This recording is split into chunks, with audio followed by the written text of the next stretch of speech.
정적 인터뷰, 이번엔 더불어민주당 박수현 의원 만나겠습니다. 의원님 안녕하세요. 예, 안녕하십니까. 어제 재보궐선거가 있었습니다. 네. 기초단체장 5곳이 좀 관심이었는데 주목해 보신 적 있습니까? 네, 아무래도 윤석열 대통령 탄핵심판 결정 선고를 바로 앞두고 있는 시점이어서 이것이 이 문제를 바라보는 국민의 민심의 풍향계가 되지 않을까라고 하는 그런 생각을 안 할 수가 없죠. 그러나 여야 모두 사실 굉장히 조심스러워서 그 결과에 대해서 확신을 가질 수 없었기 때문에 뭐 그런 어떤 선거에 대한 그 생각들을 많이 말하지는 않았는데 내심 승리하기를 바라고 그것이 탄핵 결과에 연동되는 해석을 아마 내놓을 것으로 그렇게 생각을 하고 있습니다. 이 조국혁신당이 전남 담양에서 민주당 후보를 누르고 첫 기초단체장을 냈습니다. 예.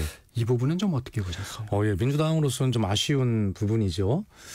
기초단체장이 전국에 5곳이 이제 치러졌는데 그 중에 이제 기존에는 여야가 4대 1의 구조였는데 그렇죠. 이번에 1대 4로 역전이 됐는데 아마 이제 담양 선거만 민주당이 승리를 했다면 뭐 5대 0으로 뭐 완벽한 승리를 거둘 수 있는 그런 아쉬운 부분은 있으나 그러나 선거라고 하는 것이 늘 그런 어떤 숫자를 가지고 민심을 재단하려고 하는 것은 다음번의 실패를 의미한다고 저는 오랜 경험으로 생각을 합니다. 그래서 이번 결과가 민주당이 의미 있는 성과를 거두고 해석을 할 수 있겠으나 이 문제에 대해서 너무 아전인수격인 그런 해석을 한다거나 라고 하는 것은 아마 지양해야 될 것이다 이렇게 생각을 합니다. 네, 담양이 민주당 후보가 됐으면 국힘과 민주당이 4대 1 아니 국힘이 1 민주당이 4 이렇게 되는 거죠. 네.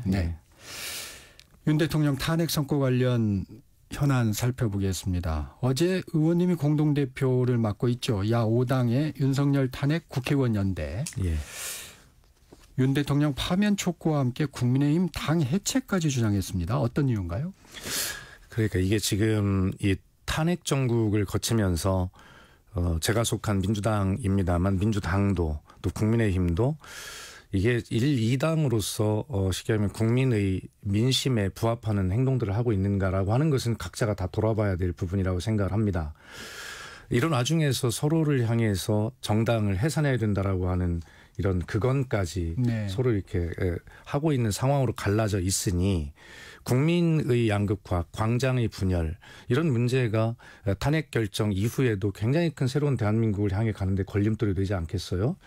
아마 그런 이제 탄핵 결정을 하루 이틀 앞둔 이런 상황 속에서 그만큼 양당의 분열 구조가 굉장히 극을 향해서 치닫는 그런 상황에서 뭐 제가 공동 대표를 맡고 있는 윤석열 탄핵 야 5당 국회의원 연대 50명의 국회의원으로 구성이 되어 있습니다만 여기에서도 사실은 지금 말씀하신 대로 국민의힘 해산해야 한다 뭐 이렇게 주장을 했는데 그 이유는 간단합니다. 온 국민이 12월 3일 그 내란의 밤을 다 지켜본 증인들이신데 처음에 국민의힘도 이 12.3 계엄은 잘못됐다. 그러나 탄핵에는 찬성하지 않는다. 뭐 이런 정도 입장을 가지고 있다가 이제는 완전히 12.3 그 불법 비상계엄을 옹호하고 그래서 저희는 내란 옹호 정당이라고 했다. 지금 내란 정당이라고까지 하지 않아요.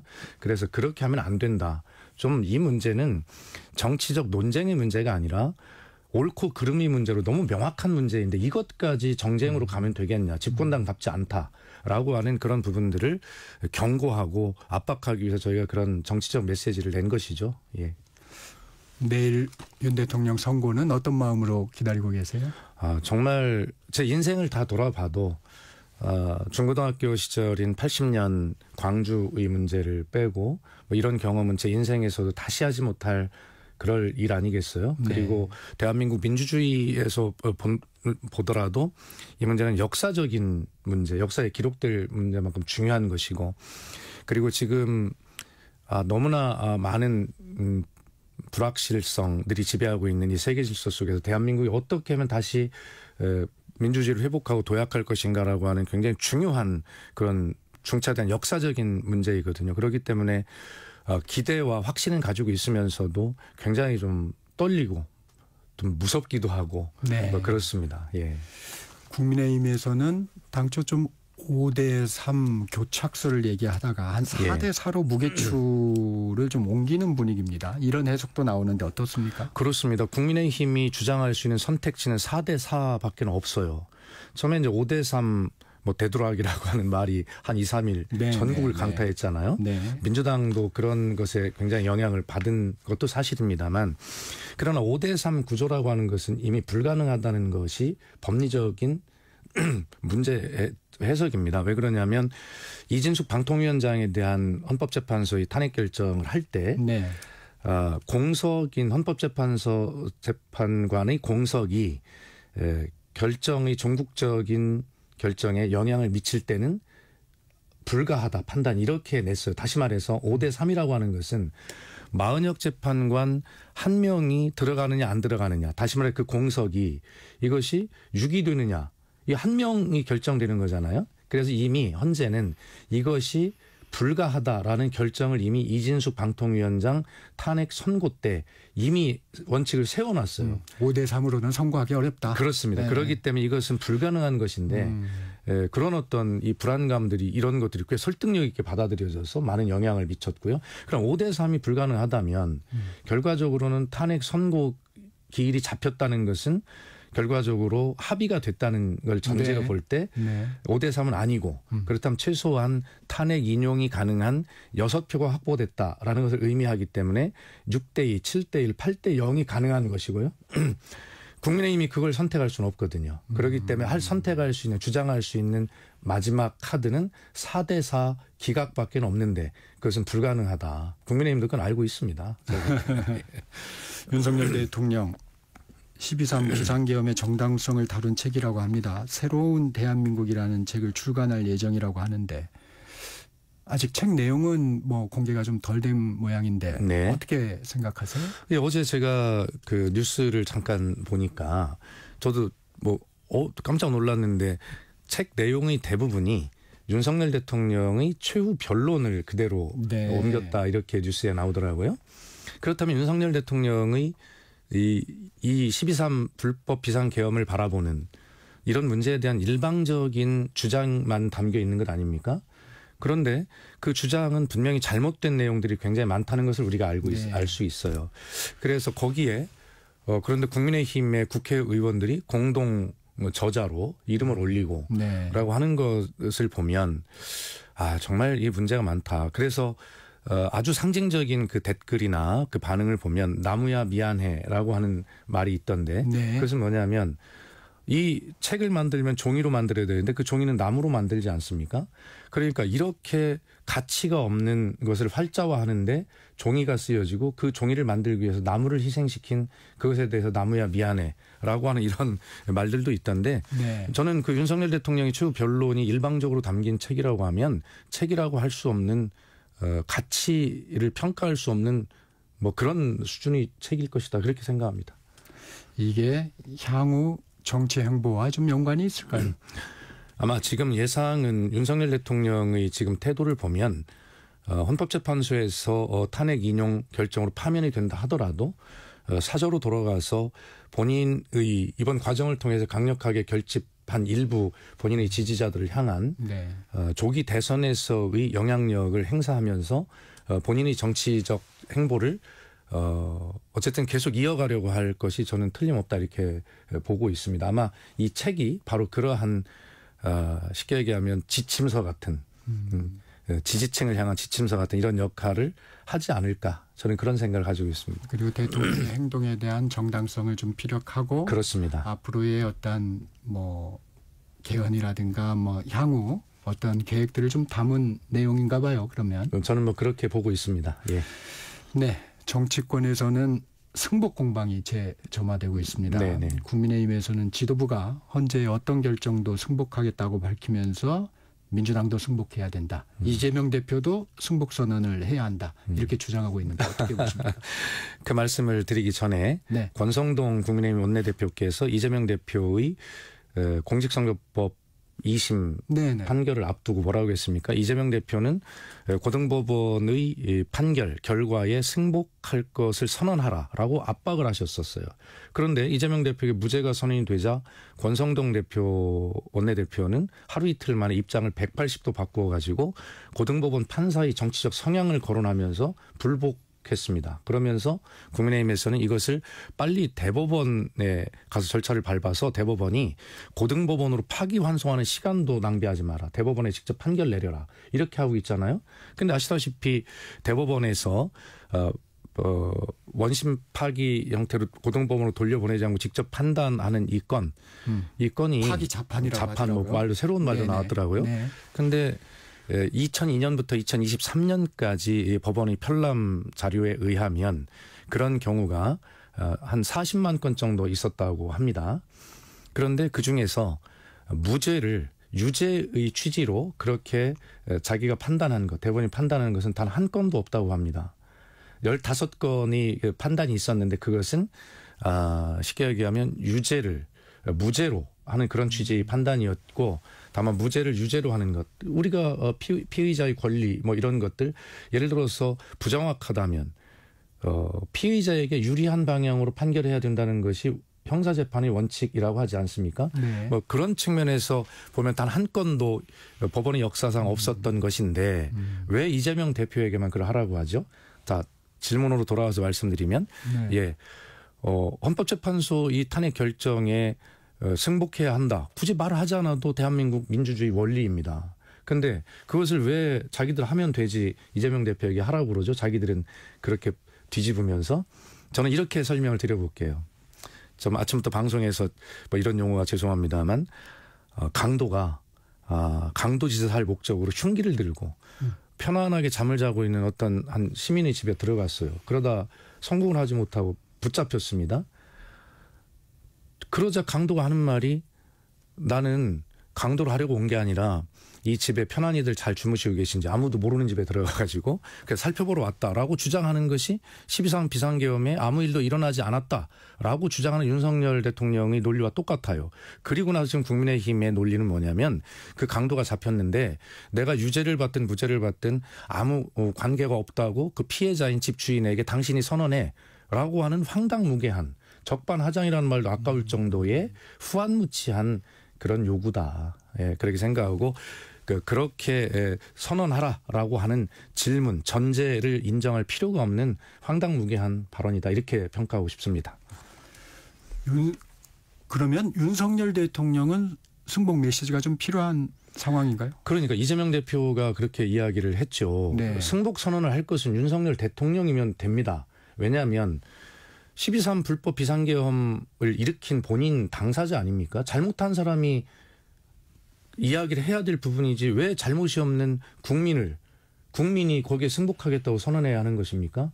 그래서 이 문제가 국민의힘이 해산되어야 한다라고 주장했던 맨 첫 번째 질문 하셨던 그것과 연결이 되는데, 국민의힘이 이 과연 민주정당이라고 할 수 있는가, 그리고 집권 여당이라고 할 수 있는가라고 하는 근본적 질문을 던지지 않을 수가 없는, 아무리 조기 대선에서 민주당에게 정권을 뺏기지 않으려고 하는 그런 정치 이해적인 측면이 강하게 있다 하더라도 온 국민이 그러다 하고 계시는데 그렇게 하면 되겠습니까? 예.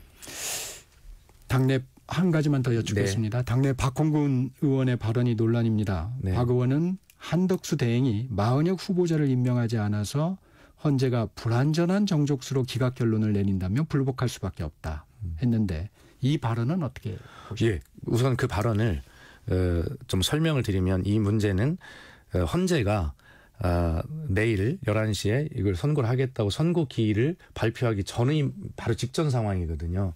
아까 말씀드렸듯이 5대3 구조가 지배하고 있는 거 아니야라고 하는 불안이 뭐 극에 달해 있던 시기예요. 네. 그렇다면 민주당으로서는 도저히 이렇게 불의가 정의로 둔갑하는 이런 상황을 둘 수가 없고, 윤석열 대통령이 복귀한다는 것은 제2, 제3의 계엄이 충분히 우려되는 그런 아주 너무나 아주 벼랑 끝에 서 있는 그런 심정에서 선고 기일이 잡히기 전에, 그리고 그 선고 기일이 잡히지 않고 다음 주로 넘어간다면 이것은 굉장히 큰 그 어떤 상황을 의미하기 때문에 민주당으로서는 굉장히 쉽게 얘기하면 벼랑 끝에서는 그런 심정에서 어떤 일이라도 해야 된다.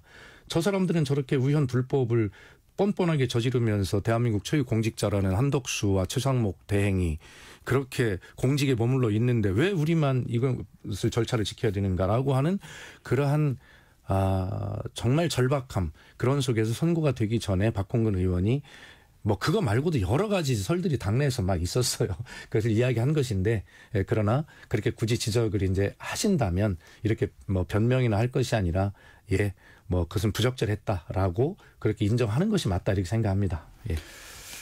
한덕수 대행은 어떤 헌재 결정도 수용해야 한다면 정치인들을 향해서 자극적인 발언을 좀 삼가달라 이런 요청을 했는데 평소에도 우리 박수현 의원은 좀 품격 있는 의원으로 많은 평가를 좀 받고 계신데 어떻습니까? 요즘 말이 좀 많이 극단화되는 부분이 있는 것 같긴 합니다. 그러니까 제 개인적인 말씀을 드리면 계엄을 일으킨 윤석열 대통령보다 저렇게 마치 아주 인자한 그리고 아주 훌륭한 공직자인 척하면서 그렇게 본인은 헌법을 지키지 않고 우연 불법 상태를 유지하면서 그렇게 국민을 향해서 국민만 헌법을 지켜라라고 이야기하는 한덕수 대행이나 지금은 경제부총리로 다시 돌아가죠. 최상목 전 대행이 사실은 저는 개인적으로 훨씬 더 정말 밉습니다.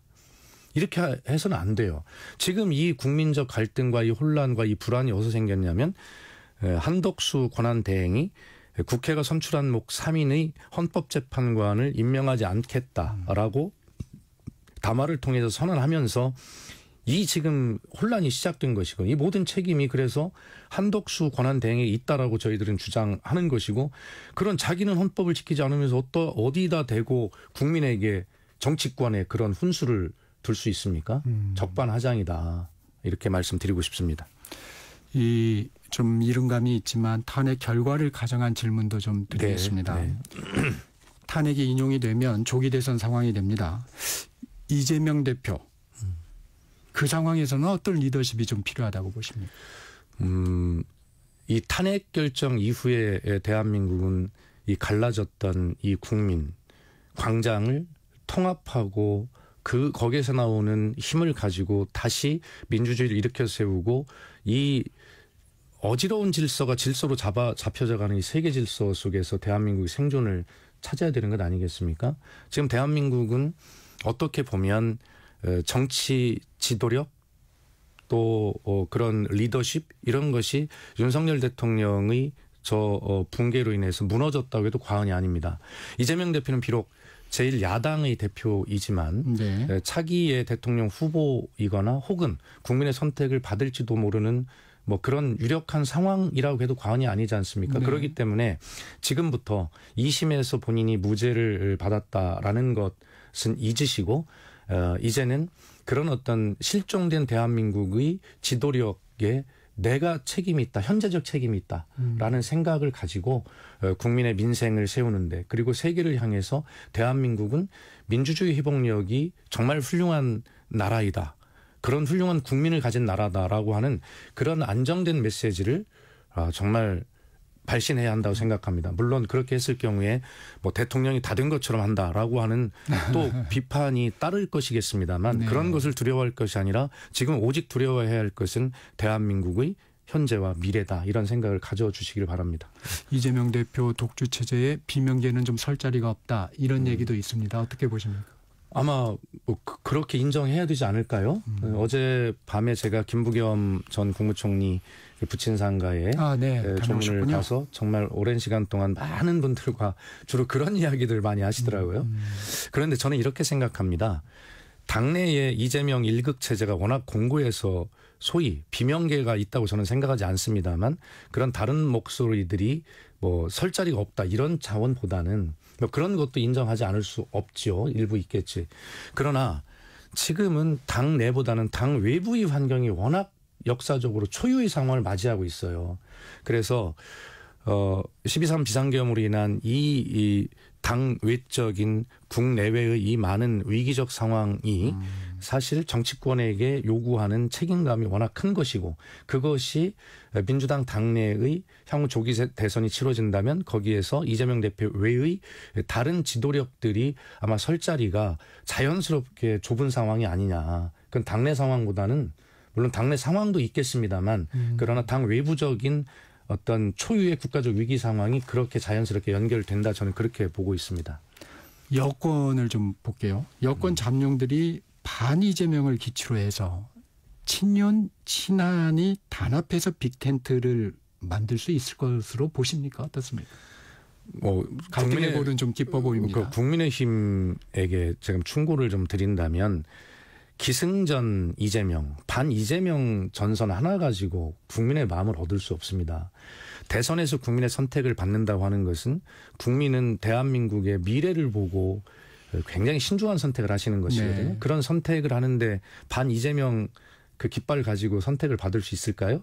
좀 더 우리 대한민국이 어떤 위치에 처해 있고 앞으로 어떤 길로 가야 되는가에 대한 그러한 어떤 국민께 선택을 받을 수 있는 그러한 어떤 비전을 가지고 국민께 말씀을 드리고 선택을 받아야지 반 이재명 텐트 하나 가지고는 국민의 선택을 받을 수 없다. 그리고 지금 질문하신 대로 반 이재명 텐트 하나 가지고 모일 수 있는 상황이 아니죠. 그렇게 된다면 국민의힘이야말로 민주당을 이재명 일극 체제니 뭐 이렇게 비판할 이유가 없죠. 네. 친윤, 반윤이 합쳐질 수 있을까요? 저는 그렇게 가리라고 봅니다. 지금은 합쳐질 수 있죠. 윤석열 대통령의 이 문제를 가지고 그 강성 지지층이 워낙 결집을 하고 있기 때문에 당내에 대통령 후보가 되든 당 대표가 되든 이때는 이미 당내 경선을 치러야 되기 때문에 거기에 호소하지 않고는 갈 길이 없거든요. 그렇기 때문에 거의 저희가 망언이라고 이야기하는 국민의힘의 당 지도부의 또 지도자들의 그런 말씀을 보면 그 이후는 모르겠다. 그러나 이 당내의 경선 과정을 통과하고 봐야 되겠다라고 하는 징검다리 하나만 지금 건너놓고 거기서 머물러 있는 상황이거든요. 그러나 강 너머를 가려면 냇물 너머를 건너가려면 밟아야 할 징검다리는 여러 개 남아 있습니다. 민주당 김태년 의원, 민주당이 패배할 가능성은 1%도 없다고 했는데 또 박빙 승부를 예측하는 분석도 많습니다. 전망은 어떻게 보십니까?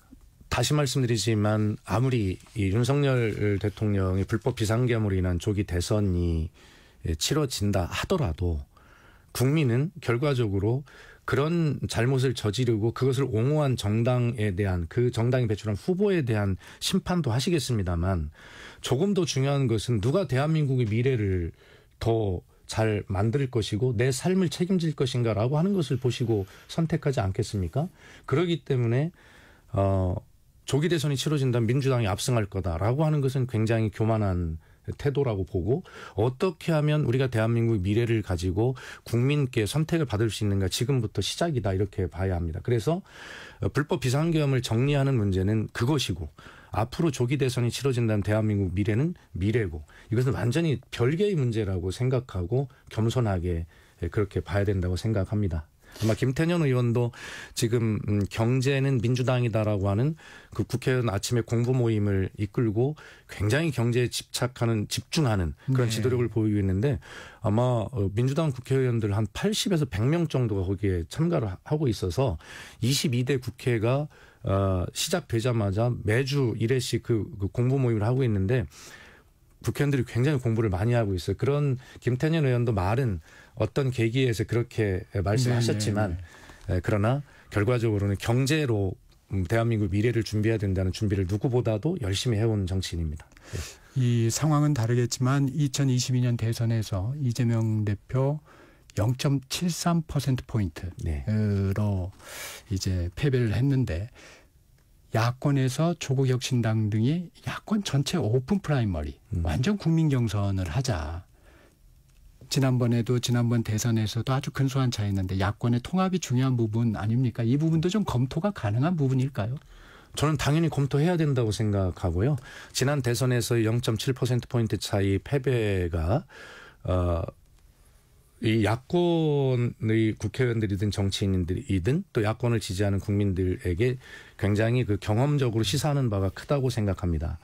그래서 이번에 제가 이제 뭐 단식 투쟁도 했고 거기서 야 5당 국회의원 탄핵 연대라고 말씀드렸잖아요. 네. 그래서 자연스럽게 그 단식 농성장에서 그리고 그 탄핵 연대 모임들을 통해서 아주 자연스럽게 그런 지금 말씀하신 부분들에 대해 이야기를 각 네. 당이 나눈 바가 있는데 네. 일치합니다. 이번에는 그런 지난 대선과 같은 패배가 있어서는 안 된다. 그러므로 이 대한민국을 어떻게 발전시켜 갈 것인가라고 하는 진보적 어떤 관점, 방향을 설정하면서 그걸 공유하면서 그렇게 이번에는 야권 통합의 선거를 치러야 된다. 반드시 정권 교체를 해야 된다라고 하는 열망들이 굉장히 강합니다.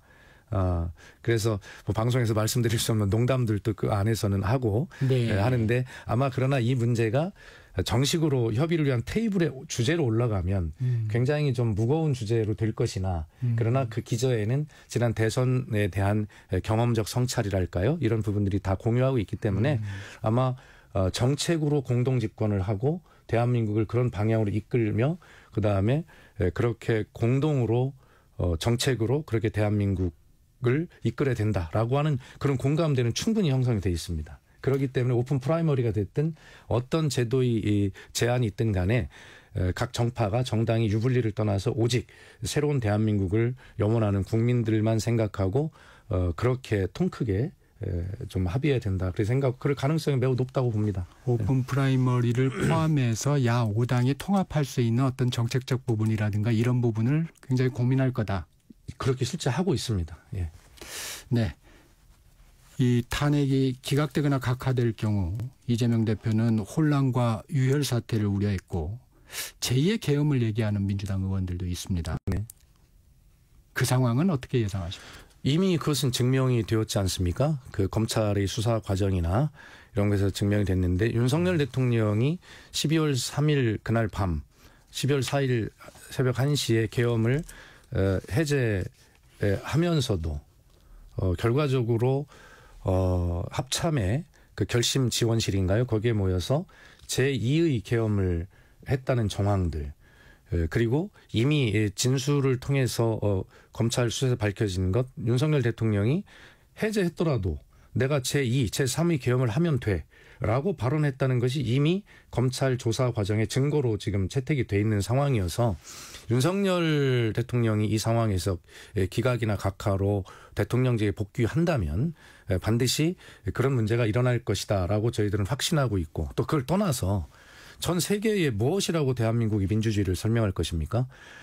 그렇다면 앞으로 대한민국은 대통령이 야당이 마음에 들지 않으면 본인이 좀 화가 나면 군대를 동원해서 국회와 중앙선관위에 군대를 보내고 국회 유리창을 깨고 들어가는 이러한 일을 해도 된다라고 면허증을 주는 것이나 똑같다고 이야기하지 않습니까? 그렇기 때문에 기각이나 각하라고 하는 것은 상상할 수도 없는 일이다. 저희들은 그렇게 생각하고 있습니다. 시간이 너무 짧은데 네네. 문재인 정부 출신으로 민주당 전 정권 정치탄압대책위 소속입니다. 예. 최근 검찰이 문재인 전 대통령을 피의자 신분으로 출석하라고 통보했습니다. 네. 전사의 채용 의혹 관련해서입니다. 어떻게 보고 계십니까? 짧게 정리해 주시면. 그러시죠. 왜 이 문제가 지금 왜 와서 문제가 될까요? 이것은 전 정부 정치 탄압이자 검찰의 캐비넷에 들어있던 것을 유리한 때 심지어는 자기들이 불리할 때 그럴 때 꺼내는 카드다 이렇게 생각하고요. 이 문제는 이미 여러 차례 해명을 했습니다. 문재인 전 대통령께서는 전 사위 부부에게 생활비를 준 적이 없습니다. 그 사위 집에 살면서 치러야 됐던 임대료를 정상적으로 계좌에서 계좌로 준 것을 검찰이 다 알고 있습니다. 네, 지금까지 더불어민주당 박수현 의원과 말씀 나눴습니다. 고맙습니다. 감사합니다.